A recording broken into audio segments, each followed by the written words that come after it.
Bonjour Inès. Bonjour Marc. Est-ce que tu peux nous dire dans quel type d'appartement on se trouve aujourd'hui? Nous sommes dans un appartement des années 1930 qui a beaucoup de cachets, dans le 6e arrondissement, et nous sommes à 5 minutes de Montparnasse. Il fait un petit 70 mètres carrés. Est-ce que tu peux nous raconter l'histoire de cette vente? Parce que c'est un appartement qui a été vendu et je crois qu'il y a une histoire un peu particulière autour de cette vente. J'ai pu récupérer cet appartement lorsqu'il s'est représenté sur le marché pour le redonner à mes clients qui l'avaient loupé à 2 jours près. Ils étaient de retour du Mexique et ils ne pouvaient pas le visiter, en quarantaine, en plein Covid.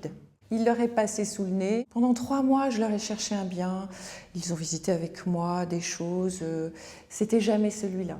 Jusqu'au jour où j'ai retrouvé cet appartement sur le marché, 3 mois après. En fait, il a été vendu 2 fois.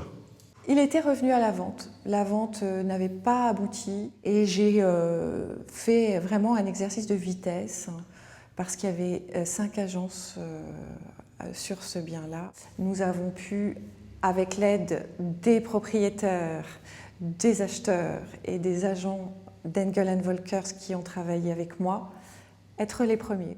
Maintenant qu'on a parlé de cet appartement, on va parler un peu de toi. Ça fait combien de temps que tu es dans l'immobilier? Alors moi je suis dans l'immobilier depuis 1 an et demi et j'ai donc découvert l'immobilier avec Engel & Volkers. J'ai donc été formée pendant le confinement. Tout s'est passé en visio, c'était les premières formations en visio. L'équipe a été très réactive, l'équipe de formation dont tu fais partie et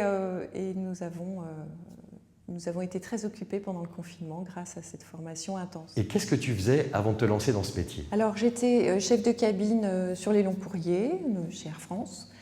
Et ensuite j'ai travaillé en commissaire d'exposition. J'avais une formation pour la promotion de l'art contemporain.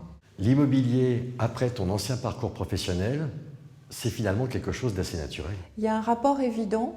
Nous sommes dans un métier de relation et je pense qu'il est important d'avoir une conversation enrichissante, autant pour l'échange en lui-même que pour la qualité des relations que nous avons avec les clients, comme nous vendons des biens de prestige. C'est un métier que j'adore pour les raisons relationnelles dans lesquelles je m'épanouis complètement.